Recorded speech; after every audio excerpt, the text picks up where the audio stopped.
Saudara-saudariku yang terkasih, pada hari ini Kamis 21 Agustus 2025, saya Romo Siga dari Gereja Katolik Santo Fransiskus Xaverius, Pacitan.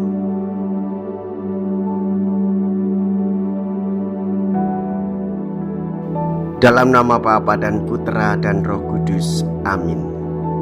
Kita bersama Bunda Gereja merayakan peringatan wajib Santo Pius ke-10. Santo Pius ke-10 lahir di Rese dekat Treviso tahun 1835 dari keluarga miskin. Ia belajar di Padua dan tahun 1858 ia ditapiskan menjadi seorang imam. Bila kita perhatikan riwayat hidupnya, maka tampaklah contoh klasik orang membuat karier. Dari tingkat yang paling bawah ia naik ke tangga tertinggi, pastor, uskup, patriks, lalu paus. Tetapi tetap seorang pastor yang sederhana, yang mengabdikan diri sepenuhnya demi kepentingan Tuhan. Disitulah letak keagungan Santo Pius ke-10. Liturgi dan sakramen dibukanya bagi umat. Komuni pertama anak-anak, komuni harian dianggapnya sebagai sumber kehidupan Kristiani sejati. Ia wafat ketika pecah Perang Dunia tahun 1914 dan dinyatakan sebagai santo pada tahun 1954.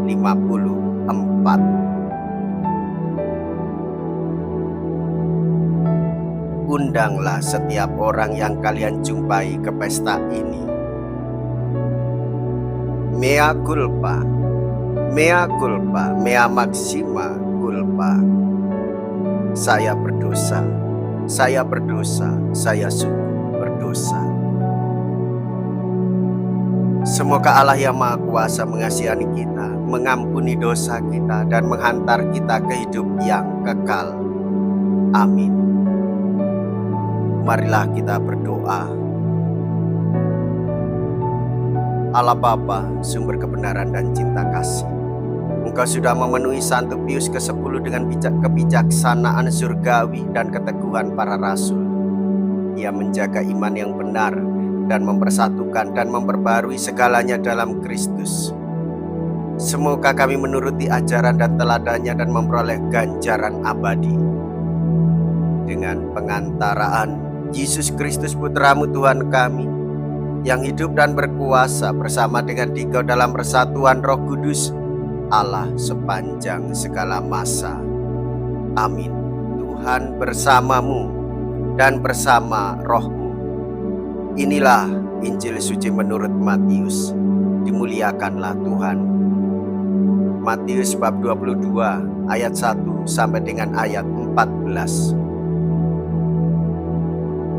Pada suatu ketika Yesus berbicara kepada para imam kepala dan pemuka rakyat dengan memakai perumpamaan.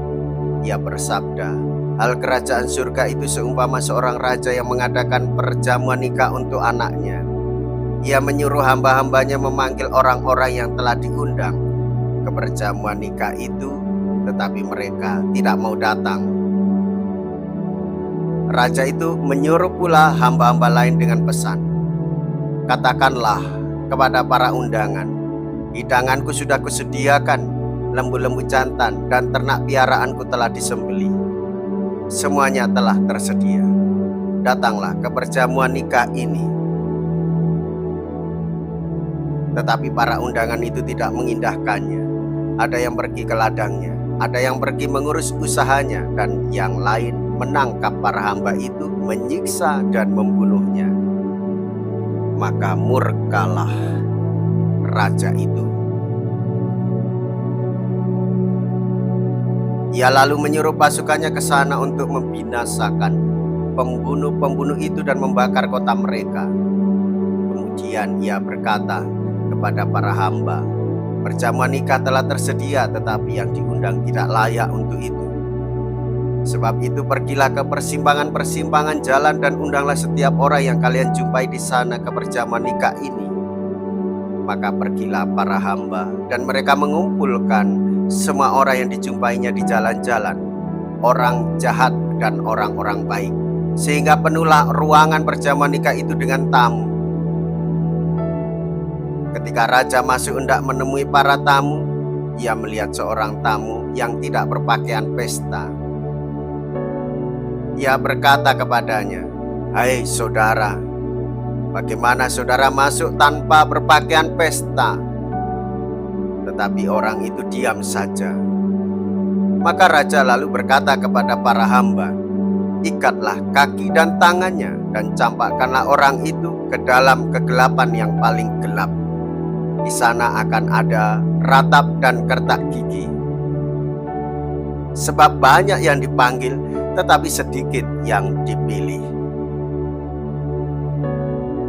Demikianlah sabda Tuhan. Terpujilah Kristus.